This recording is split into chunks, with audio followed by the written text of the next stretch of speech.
हमारा इतिहास ही हमारी पहचान है और अगर हम इसका सही तरीके से उपयोग करें तो वही हमें एक अलग पहचान भी देता है।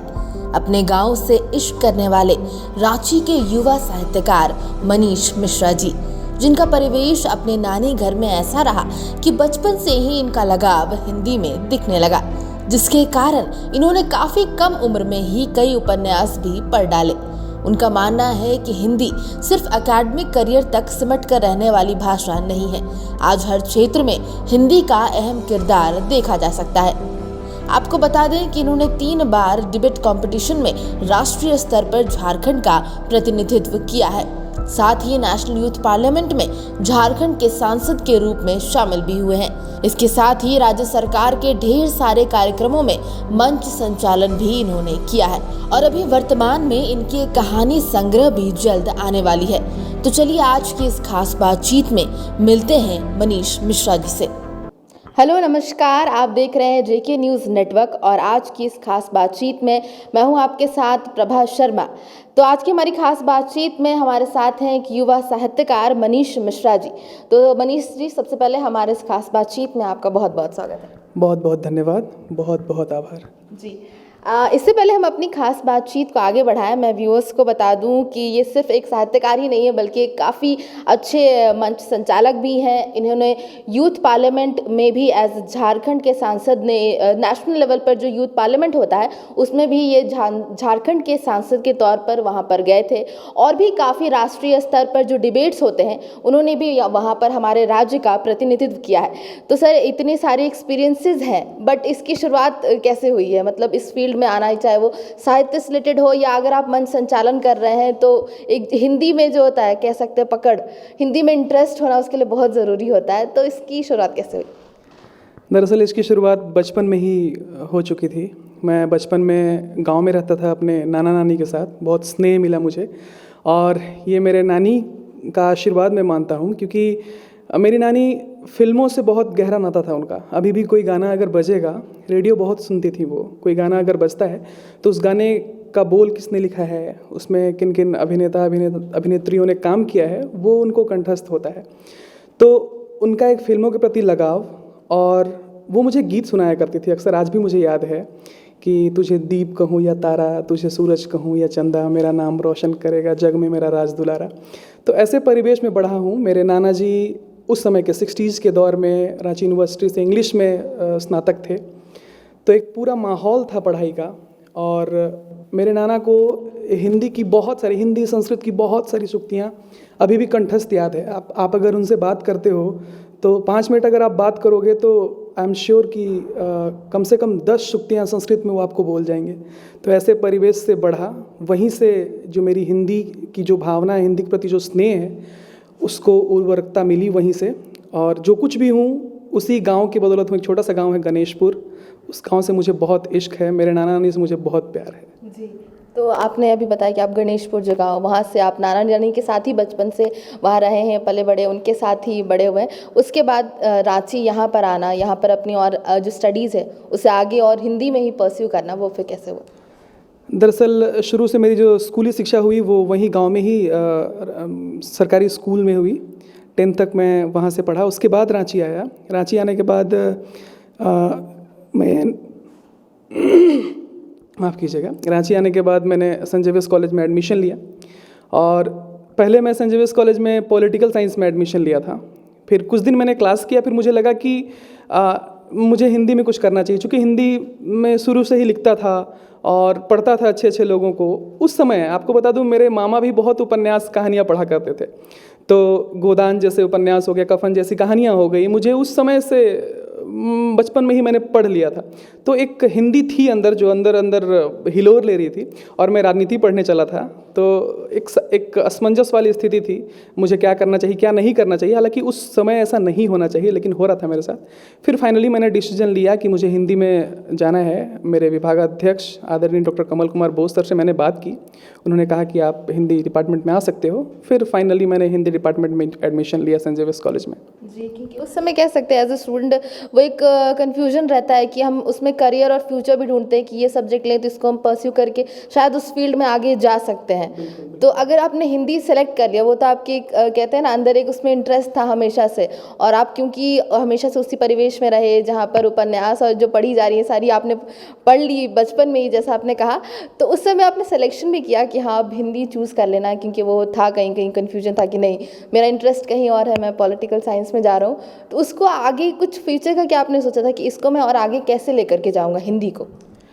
देखिए, उस समय वो जो द्वंद्व चल रहा था मेरे मन में, उस द्वंद्व को मजबूती मिली। मुझे लगा कि मेरा ड्रीम था कि मैं शुरू से सिविल सर्विस में जाऊं।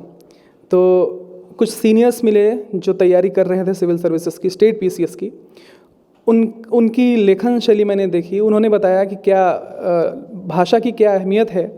तो मुझे लगा कि मैं कर सकता हूँ, और हिंदी जो विषय है उसमें बहुत अच्छे से कर सकता हूँ, बाकायदा समय देते हुए।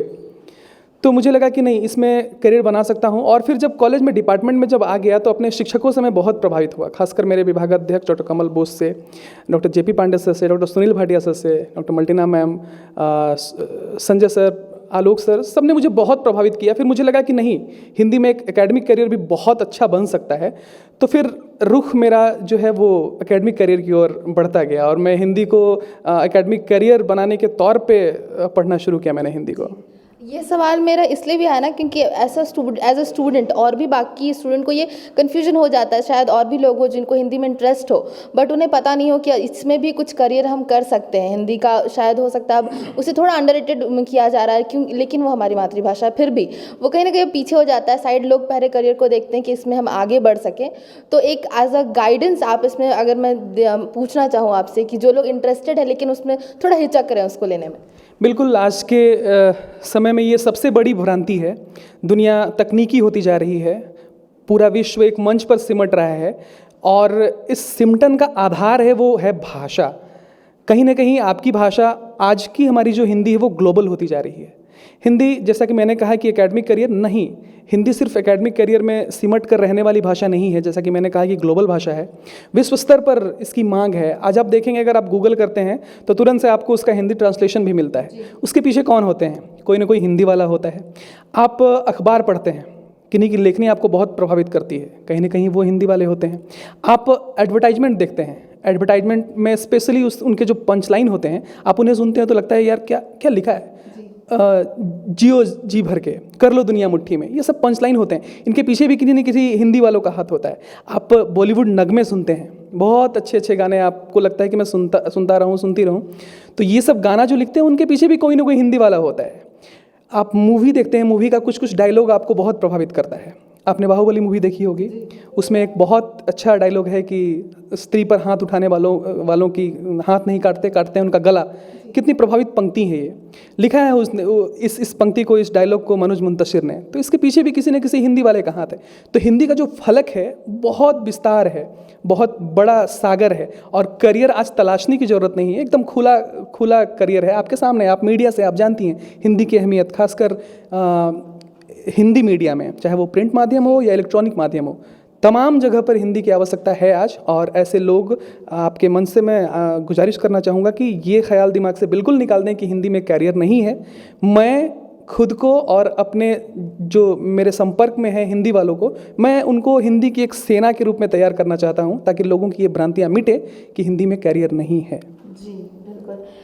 यहाँ पर मैं अब वापस से आपके उस पर्सनल जो आप अभी तो हमने शौक में क्योंकि बात की, हिंदी जहाँ से शुरुआत एक्चुअली हुई, क्योंकि अभी शुरू से हम हिंदी की ही बात कर रहे हैं। जो बचपन से एक होता है ना कि हमारी परवरिश में वो हल्का सा उसका मिक्सचर हमेशा घुलता रहा, जो अभी हमें दिखने को मिल रहा है। उसके बाद जो मैंने अभी व्यूअर्स को बताया कि डिबेट जो कॉम्पिटिशन्स रहे हैं, आपने नेशनल लेवल में भी प्रेजेंट किया है झारखंड को, तो उसमें इंटरेस्ट और उसमें कदम रखना, वो डिबेट कॉम्पिटिशन्स में वो कैसा हुआ? दरअसल सेंट जेवियर्स कॉलेज मेरे लिए सपनों का आशियाना जैसा था, सपनों का घर जैसा था। जब भी रांची आना होता था, उस कॉलेज से जब भी गुजरता था, मुझे लगता कि यार कितना अच्छा कॉलेज है, मुझे यहाँ जाना चाहिए। तो मैंने एंट्रेंस एग्ज़ाम दी, मुझे मौका मिला सेंट जेवियर्स कॉलेज में जाने का। और जब मैं वहाँ गया तो वहाँ की जो फ़िज़ा है ना, वो फ़िज़ा ही बिल्कुल अलग है, वहाँ का जो माहौल है वो अलग है। आप देखेंगे कि सेंट जेवियर्स कॉलेज में एक्स्ट्रा को करिकुलम एक्टिविटीज़ को बहुत बढ़ावा दिया जाता है, जिसमें न सिर्फ एकेडमिक बल्कि अगर आप डांस में है, म्यूजिक में है, पेंटिंग में है, तमाम चीज़ों की। तो मेरा शौक़ था जो वो मुझे मिला, मैंने देखा कि अच्छे अच्छे वक्ता, जब मैं हिंदी में आया और जब कंपटीशन हमारे कॉलेज में फेस्ट होता है हर साल, फेस्ट्स के अलावा भी बहुत सारे ऐसे कंपटीशन होते रहते हैं सालों भर, उसमें मैंने देखा कि बहुत अच्छे अच्छे लोग न सिर्फ इंग्लिश में बल्कि हिंदी में भी इतने अच्छे अच्छे वक्ता, मैं उन्हें सुन के प्रभावित हुआ। मुझे लगा कि मैं भी कर सकता हूँ। शुरू में मैंने पार्टिसिपेट करना शुरू किया, जीता नहीं हाँ, लेकिन पार्टिसिपेट किया, सीखा लोगों से। उसके बाद फिर जब जीतने लगा तो मुझे लगा कि नहीं, इस पे और बेहतर किया जा सकता है, और बेहतर किया जा सकता है, और फिर इसी बेहतर करने के जुनून में मैं दिल्ली तक पहुंच गया। जी, तो यहाँ तो लेवल आपने देखा होगा आप जी, जैसे आपने कहा जेवियर कॉलेज में वहाँ से डिबेट कंपटीशन में पार्ट करना हुआ, तो जब आप नेशनल लेवल में गए तो वहाँ के जो स्पीकर्स रहे, वहाँ से आपका क्या एक्सपीरियंस गेन हुआ आपको वहाँ पे? बहुत अच्छा एक्सपीरियंस रहा, खासकर हिंदी भाषी प्रदेश के जो लोग थे, चाहे वो राजस्थान से हों, मध्य प्रदेश से हों, उत्तर प्रदेश से हों, हिमाचल से हों, दिल्ली से हों, ऐसे लोग, मैं हिंदी भाषा की बात कर रहा हूँ। अंग्रेजी में भी बहुत सारे वक्ता मिलते हैं, बहुत अच्छे बोलने वाले। मैं खासकर हिंदी भाषी प्रदेश के जो कॉम्पिटिटर थे मेरे, मैं उनके बारे में बात कर रहा हूँ। क्या गज़ब की हिंदी उनकी, क्या गज़ब का एक्सप्रेशन, मतलब उनकी जो अभिव्यक्ति है ना, आप अगर आप सुनोगे तो लगेगा कि हाँ बस सुनते रहे, क्या बोल रहा है। कभी आपको अटल बिहारी वाजपेयी याद आ जाएंगे, कभी आपको मोदी जी याद आ जाएंगे। मोदी जी हमारे देश के बहुत अच्छे वक्ता हैं, कुछ भी हो लेकिन वो वक्ता बहुत अच्छे हैं। तो ऐसे ऐसे वक्ताओं से आपको रूबरू होने का मौका मिलता है और वो कंपटीशन बहुत अलग लेवल का चला जाता है। फिर आपको अपना सर्वश्रेष्ठ देना होता है, मतलब आप उन सर्वश्रेष्ठ में से फिर सर्वश्रेष्ठ बनना, ये एक अलग चुनौती आपके सामने आ जाती है। अभी आपने हिंदी शब्दों में जो अभिव्यक्ति की बात की कि बहुत सुंदर तरीके से वहाँ पर दर्शाई जा रही थी, तो आप हमारे साथ यहाँ पर हैं और आप उसमें 3 बार जीत भी चुके हैं। तो वहाँ पर ऐसा कुछ टॉपिक्स जो आपने वहाँ पर उस पर बोला हो, और एक होता है ना विनिंग, जो एक टर्निंग टॉप पॉइंट होता है, जो लगता है कि हाँ ये चीज़ बहुत ही अच्छी है और इसको हम और आगे बढ़ाते हैं, क्योंकि ये पहली बार आपने जीता होगा, उसके बाद दूसरी और तीसरी बार, तो उसमें से कोई एक अगर हम पार्ट सुन सके तो? क्या था, जैसा कि मैंने पहले कहा कि मेरी जो आधार थी वो नाना की शुक्तियों से थे, तो मैंने एक चीज़ गौर किया बाकी वक्ताओं में और मुझ में, कि बाकी वक्ता कुछ ऐसे शब्दों का, कुछ ऐसे कोटेशन का इस्तेमाल करते हैं, वो पाश्चात्य से हो या फिर किन्हीं का भी कोट करते हैं कोई बड़ी हस्ती का। मुझे याद आया कि क्यों ना संस्कृत का कोटेशन लिया जाए, वो भी मेरे नाना का। तो बड़े बड़े मंचों पे एकदम सहज भाषा में मैं संस्कृत शब्दों का इस्तेमाल करता हूँ, संस्कृत सूक्तियों का इस्तेमाल करता हूँ। जैसे मेरे नाना अक्सर कहा करते हैं, मुझे सुन सुन के याद हो गई हैं, कि वस्त्रे न बपुसा वाचः नरः प्राप्ति गौरव, मतलब वस्त्र से, वाणी से और वेशभूषा से इंसान जो है वो गौरव को प्राप्त करता है। फिर धनान्ते पुष्पका गाव, कुलान्ते बंधु विग्रह, सुखान्ते कर्कशा नारी, इस तरह की बहुत सारी ऐसी सूक्तियाँ हैं जो मैंने अपने संबोधन में, अपने डिबेट में प्रयोग करना शुरू किया। तो वो मुझे लगा कि ये ज़्यादा प्रभावशाली हो रहा है। तथ्यों के साथ अगर आप अपनी अभिव्यक्ति में कुछ ऐसी चीज़ों को सम्मिलित करते हो जो शायद लोगों को के दिल को छू जाए, तो वो आपका टर्निंग पॉइंट बन सकता है। जी, ये आपका एक बोलते हैं कि स्पेशलिटी हर इंसान स्पीकर की होती है, तो ये चीज़ लोगों को जो टच करती होगी, आपके श्रोताओं को, कि आप संस्कृत के श्लोक को आई थिंक आपने बोला और काफ़ी अच्छे से उसको समझा भी दिया, तो ये लोगों को बहुत पसंद आती होगी मुझे लगता है। जी, मुझे भी लगा कि ये चीज़, तालियां जब बजती हैं तो आपको आभास हो जाता है कि लोगों के हृदय में ये चीज़ पहुंचा। क्योंकि मैं हिंदी से पढ़ता हूं, तो अभी एक जैसा कि आपने कहा कि कोई टर्निंग पॉइंट, कोई चीज़ याद हो, तो मुझे याद है कि एक डिबेट में मैंने ब्रजभाषा के, अपने आधुनिक काल के जगन्नाथ दास रत्नाकर की एक पंक्ति गाकर मैंने कोट किया था। अगर आपकी इजाज़त हो तो मैं सुना सकता हूँ कि एक प्रसंग है जब श्री कृष्ण मथुरा मतलब आते हैं और गोपी जो हैं वो उनके विरह में एकदम तड़पती रहती हैं। बहुत कहते हैं कि द्वारका की जो कुआं है वो भर जाते थे उनके उनके उनके लव लेटर से, सो कॉल्ड उनके प्रेम पत्र से भर जाया करते थे। तो श्री कृष्ण जा नहीं रहे थे वापस, तो गोपी बहुत तड़प रही थी। तो उद्धव श्री कृष्ण के भाई हैं, वो अपने आप को बड़ी ज्ञानी समझते थे। तो उन्होंने कहा श्री कृष्ण को कि आपके प्यार में गोपियाँ विरह ज्वाला में जल रही हैं। तो श्री कृष्ण को एक आइडिया आया कि क्यों ना इनको भेजा जाए, इसी बहाने गोपियों को समझा भी दिया जाए, और अगर समझ आती तो ठीक है, नहीं तो इनका अहंकार तो जरूर टूटेगा, क्योंकि बहुत अहंकारी थे। तो भेजे गए उद्धव वहाँ, और गए उद्धव योग की शिक्षा देने गोपियों को, उन्हें समझाने की कोशिश की। तो बड़े अच्छे शब्दों में ब्रजभाषा की क्या नज़ाकत आप देखिएगा, जगन्नाथ दास रत्नाकर ने प्रयोग किया है कि आए हो सिखावन को जोग मथुरा से तोपे, आए हो सिखावन को जोग मथुरा ते तोपे, उद्धव जे वियोग के बचन बतराओ ना, कहे रत्नाकर दया करी दरस दिन्यो, दुख दरीबे को तोपे अधिक बढ़ाओ ना, के टुक टुक हवे है मन मुकुर हमारो है, टुकी हो नैन पाहन चलाओ ना, कि एक मन मोहन तो बस के उजारियो मोहे, हिय में अनेक मन मोहन बसाओ ना, हिय में अनेक मन मोहन बसाओ ना। गोपियाँ कहती हैं कि एक मनमोहन, एक श्री कृष्ण बस के हमें उजाड़ चुके हैं, अब हृदय में हम और मनमोहन नहीं बसाएंगे। तो कुछ कुछ ऐसी चीज़ों को मैंने अपनी अभिव्यक्ति में शामिल करना शुरू किया, जिससे तालियां बजनी शुरू हुई, और मुझे ये तालियां कहीं ना कहीं ये मुझे बहुत आत्मविश्वासित करती गई और मैं बढ़ता गया आगे। जी, अब ये तो आपका था जो कह सकते हैं डिबेट कॉम्पिटिशन, जहाँ से आप वक्ता बने, क्योंकि आपको इंटरेस्ट था पहले पढ़ने में, फिर आपने उसको कहना शुरू किया मंच पर, जिसके बाद शायद आपने मंच संचालन भी बहुत जगह किया है। तो उसमें आपका क्या एक्सपीरियंस रहता था मंच संचालन में? सच कहूँ तो मंच संचालन मैं प्रभावित हुआ हूँ मेरे विभागाध्यक्ष आदरणीय डॉक्टर कमल कुमार बोस से। उनकी जो मंच संचालन क्षमता है, उनकी जो शक्ति है, उनकी जो आवाज़ में जो शक्ति है, वो कह के बयां करने वाली नहीं है। जब मैंने पहली बार उनको स्टेज पे बोलते सुना था तो मुझे लगा कि क्या बोलते हैं ये, मुझे इनके जैसा बोलना है। फिर मुझे मौका मिलता गया, फिर मैं धीरे धीरे छोटे छोटे मंचों से मैंने शुरुआत की। फिर मुझे मौका मिला, सर के द्वारा ही मौका मिला, मैं राज्य सरकार के बड़े बड़े इवेंट में एंकरिंग करने लगा, कॉलेज के बड़े बड़े इवेंट में एंकरिंग करने लगा। तो फिर धीरे धीरे आप जब लगातार करते रहते हो तो आपका आत्मविश्वास आपके ऊपर एकदम हावी हो जाता है और आपको लगता है कि आप बहुत अच्छा कर पाओगे। तो ऐसे धीरे धीरे सिलसिला शुरू हुआ मंच संचालन का। क्योंकि जैसे पहले डिबेट आप कर रहे हो, नेशनल लेवल पे भी कर रहे हो, तो वहाँ आपको जज किया जा रहा है जो आप बोल रहे हो शब्दों को।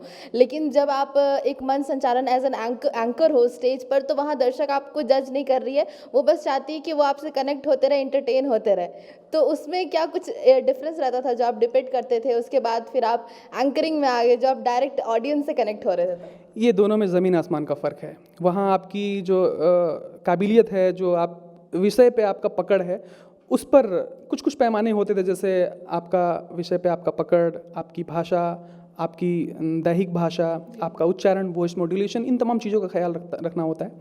एंकरिंग में भी है, लेकिन जैसे इनफॉर्मल इवेंट हो गए हैं, वहाँ आपको दर्शकों को, आप एक कड़ी होते हो, मंच और दर्शकों के बीच की आप कड़ी होते हो, तो वहाँ आपको बांधने का काम करना होता है। तो वहाँ आपको चुटकुला, शायरी, कुछ कुछ मज़ेदार चीज़ें, मज़ेदार बातें, छेड़खानियाँ, जो दर्शक हैं उनसे आप इंटरेक्शन करोगे, ये इन सब चीज़ों को अपनाना पड़ता है। लेकिन कुछ कुछ इवेंट ऐसे होते हैं जहाँ आपको फॉर्मल होना होता है, जैसे कुछ साहित्यिक इवेंट हो गए, राज्य सरकार के कुछ सरकारी इवेंट हो गए, उसमें आपको अपनी जो वाणी है उसमें सहेसा लानी होती है, अपने शब्दों के प्रति थोड़ा सजग होना पड़ता है। यही फ़र्क है, करते करते आ जाता है ये चीज़ें। कुछ ऐसा एक्सपीरियंस हम जानना चाहें तो कुछ एंकरिंग से रिलेटेड जो आपको, या फिर आपका फर्स्ट एक्सपीरियंस हो एंकरिंग में, या फिर जो आपको अभी तक का बहुत अच्छा लगा हो? राज्य सरकार का खादी महोत्सव होता है मोराबादी मैदान में, बहुत बड़ा मंच होता है, और मुझे मौका मिला था। अभी के वर्तमान हमारे सांसद आदरणीय संजय सेठ जी उपस्थित थे, बहुत बड़ी राजनीतिक हस्तियां थीं और बहुत सारे लोग थे, भीड़ बहुत थी। मुझे मौका मिला था, मैं एंकरिंग कर रहा था और मुझे लग रहा था कि मैं अपने लाइफ का बेस्ट एंकरिंग कर रहा हूँ उस दिन। माहौल भी बहुत अच्छा था, शाम का वक्त था, बहुत खूबसूरत शाम थी वो। तो एंकरिंग करने के दरमियान मतलब बहुत बड़े बड़े पर्दे पे वो दिख रहा था जब मैं एंकरिंग कर रहा था। तो मेरे गांव के कुछ लोग आए हुए थे, उन्होंने मुझे देखा एंकरिंग करते हुए। साथ ही मेरे शिक्षक, जिनसे जब मैं JPSC की तैयारी करता था, तो मुझे मेरे मेंटर रहे, मेरे गुरु रहे आदरणीय अनिल सिंह जी, उन्होंने मुझे देखा और उन्होंने मुझे कहा, बाद में जब मैं क्लास आया तब, मनीष आप एंकरिंग करते हो, मैंने आपको देखा है। तो जब भी कभी कुछ एंकरिंग का मौका आता तो सर के मुंह से मेरा नाम निकलना ज़रूरी था, ये मतलब मुझे बहुत अच्छा लगता था। ऐसे ही एक अलग पहचान मिल जाता है, तो ये हमेशा से मेरे लिए यादगार रहा है।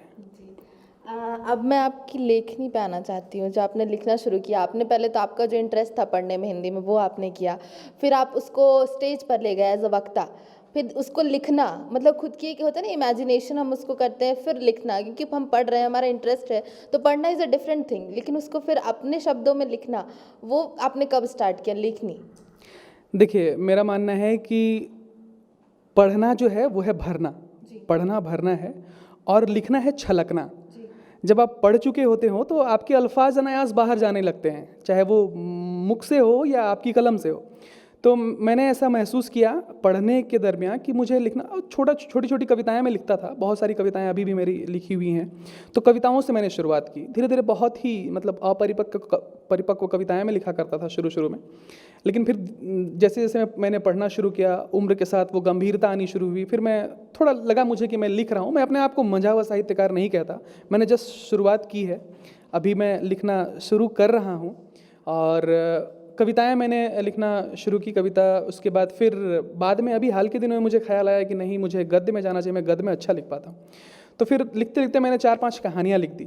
तो फिर किसी ने सजेस्ट किया कि इसे आप मुकम्मल किताब की शक्ल देना चाहते हो तो आपका स्वागत है। मुझे लगा कि मैं कर सकता हूँ। फिर मैंने अपनी रचनाओं को कुछ नामचीन लोगों के पास भेजी। उन्होंने भी सराहना की कि हाँ, आप अच्छा लिख रहे हैं, अच्छा कर सकते हैं। कुछ कुछ त्रुटियाँ थी जो उन्होंने बताया कि इसे ठीक करने से।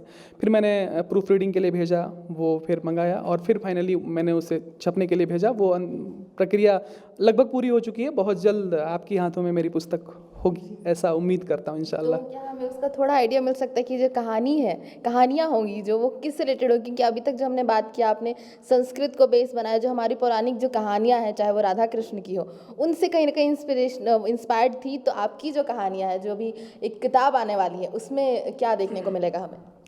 कहानियाँ अलग अलग तरह की हैं, अलग अलग थीम की है, अलग अलग टेस्ट की है।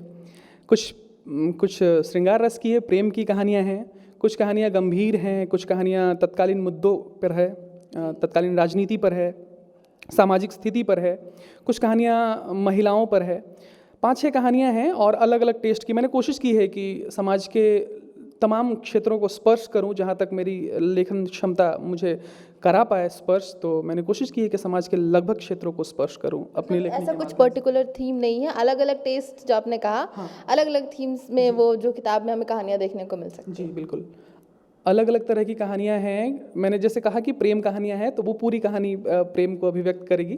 दूसरी कहानी जैसे मैंने कहा कि अगर सामाजिक अभिव्यक्ति से है तो समाज में लोग कैसे हैं, क्या स्थिति है, सामाजिक स्थिति क्या है, वो उसे दर्शाएगी।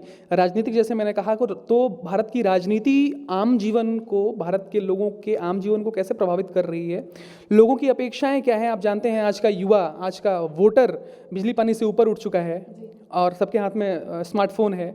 राजनीति से चाहे अनचाहे, गाहे बगाहे उसका संपर्क होना है और उसकी आंखें इतनी सजग हो चुकी हैं कि वो राजनीति पे पैनी नज़र डालता है। तो एक आम इंसान कैसे राजनीति में पैनी नज़र डालता है, कैसे उसका हिस्सा बनता है और कैसे राजनीति उसके ऊपर हावी होती है, इन तमाम चीज़ों के ताने बाने पे मैंने कहानी बुनी है। जी। और जेके न्यूज़ नेटवर्क की उम्मीद करता है कि एक बहुत ही अच्छा रिस्पांस आपकी जो किताब है उसको मिले। सर, क्योंकि आप एक वक्ता हैं और आपने अभी जो मुद्दे बताए कि राजनीतिक हो या जो यूथ से अभी उससे ऊपर जुड़ चुका है, उसकी बेसिक नीड्स जो आपने कहा उससे थोड़ा अलग, अभी मोबाइल है और उसमें सारी चीज़ें अवेलेबल हैं। तो अभी जो करंट सिचुएशन है, मैं उस पर एक आखिर में आपसे एक राय उस पर लेना चाहूँगी। जो कोरोना का काल था, अभी इतने दिन लॉकडाउन रहा, बहुत सारी चीज़ें बोल रहे थे कि एक अच्छा भी इसका फेज़ रहा है और बुरा भी रहा है। क्राइम रेट बहुत ही कम हो गया था, लोग घर के अंदर में ही थे, लेकिन बड़ी परेशानियां भी हो रही थी। जो हमने मजदूरों का देखा कि वो घर वापस जा रहे हैं।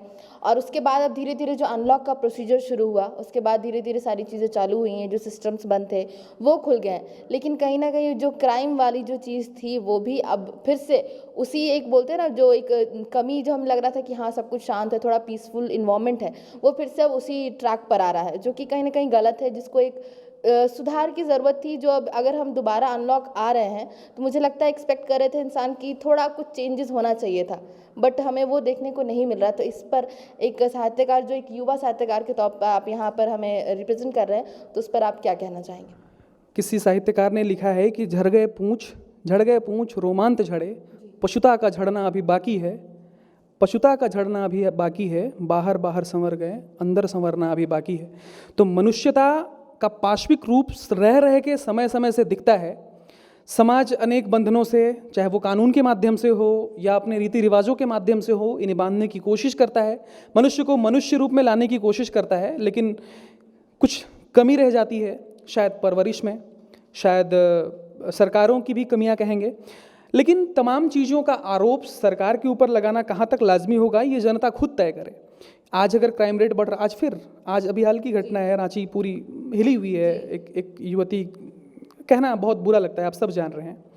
तो ये मनुष्य की पाश्विक प्रवृत्ति है जो रह रहकर उसके ऊपर हावी होती है। और पेंडेमिक में आप घर के अंदर थे, आप मजबूरन घर के अंदर थे, उसका कुप्रभाव भी रहा। बहुत लोगों की रोजगार छिन गई, बहुत लोग हैं उनके लिए कुछ है नहीं खाने के लिए, कुछ नहीं करने के लिए। तो जहाँ अशिक्षा होगी, जहाँ बेरोजगारी होगी, वहाँ क्राइम उत्पन्न होता है, ऐसा सिद्धांत है। यहीं पे सरकार की भूमिका शुरू होती है कि आप वर्तमान परिस्थिति से निपटने में कितने सक्षम हैं, आपने अपनी क्या रणनीति बनाई है। तो सरकारें यहाँ पे जिम्मेदार होती हैं, लेकिन पूर्ण रूप से मैं जिम्मेदार मानता हूँ मानविक प्रवृत्ति को। मनुष्य आप करता है, अगर मान लीजिए अभी जो बलात्कार की घटना हमारे सामने आई, उसके पीछे जाहिर सी बात है लड़के होते हैं। हम अक्सर दोष देते हैं लड़कियों को कि आप ऐसे पहनो, कपड़ा मत पहनो, आप शाम में मत निकलो, आप ऐसे नहीं करो। मुझे लगता है एक मुहिम चलानी चाहिए लड़कों के लिए कि आप अपने लड़कों को ऐसी परवरिश दो।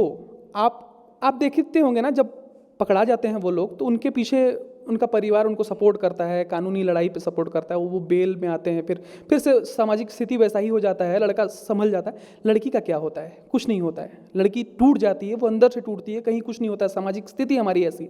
तो मैं चाहता हूँ कि एक मुहिम सा चले इसमें कि लड़कों को बहिष्कृत कर दिया जाए। जो ऐसी सोच रखते हैं उन्हें सबसे पहले पारिवारिक रूप से उन्हें बहिष्कृत किया जाए, उनका परिवार उन्हें नेगलेक्ट करे, समाज उन्हें नेगलेक्ट करे। समाज को थोड़ा बढ़ के आगे आना होगा, क्योंकि सामाजिक बहिष्कृत जो होता है ना, वो बहुत बुरा होता है। लोग डरते हैं इससे। आज भी गांव में आप देखेंगे, इसे कुरीति कह लें या नियम कह लें, अगर आपने कुछ समाज के विरुद्ध काम किया है तो आपको गांव से बाहर निकाल दिया जाता है, आपको समाज से बाहर निकाल दिया जाता है, आपको कोई छुआ नहीं खाएगा, आपसे कोई बात नहीं करेगा। कुछ ऐसी रीति आपको एक मुहिम के तौर पर लाने की जरूरत है। जो ऐसे ख्यालात रखते हैं, जिनकी नीयत गंदी होती है, जो पकड़े जाते हैं, उनको सबसे पहले उनके परिवार से बहिष्कृत किया जाए, फिर सामाजिक बंधन उन पर लगाया जाए। तो मेरा आज आपके मंच से यही गुजारिश है कि एक मुहिम जैसा चलाया जाए लड़कों को सुधारने के लिए। जी, क्या कह सकते हैं कि क्या कहते हैं ना कि लड़कियों की ज़रूरत है ऐसी कुछ, लेकिन नहीं, लड़कों को ज़रूरत है कि इसके लिए एक मुहिम उनके लिए की जाए कि वो जो उनकी ये जो मनोस्थिति होती है उसको थोड़ा सुधारा जाए कि ये सोच जो है वो गलत है, वो सामने आए। तो थैंक यू, बहुत बहुत धन्यवाद मनीष जी, आपने बहुत सारे एक्सपीरियंस हमारे साथ शेयर किए। और क्योंकि आप एक साहित्यकार हैं, वक्ता हैं, तो काफ़ी आसान और बहुत ही अच्छे शब्दों में आपने हमारे व्यूअर्स का, आई थिंक जो भी आपने एक्सपीरियंस, चाहे वो हिंदी जो एक फील्ड के बारे में बात की, जो लोगों को कन्फ्यूजन रहता है कि उन्हें लेना चाहिए फ्यूचर में, उसको आप परस्यू कर सकते नहीं, उस फील्ड में भी हमने जानकारी ली। उसके बाद कुछ जो आपने अपने लेखनी के बारे में बताया, और अभी सामाजिक मुद्दे के बारे में भी हमने बात किया। तो आई थिंक बहुत कुछ इसमें हमने देखा और सुना, जानने को मिला। थैंक यू, बहुत बहुत धन्यवाद सर। बहुत आभार, बहुत बहुत शुक्रिया जी।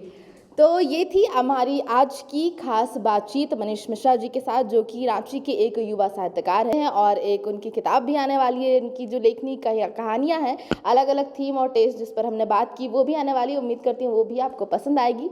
तो ये थी हमारी आज की खास बातचीत। ये भी आपको पसंद आई होगी तो इसे लाइक और शेयर ज़रूर करें, और हम ऐसी और भी खास बातचीत आपके लिए लेकर आते रहेंगे। तो हमारे चैनल को सब्सक्राइब करना ना भूलें।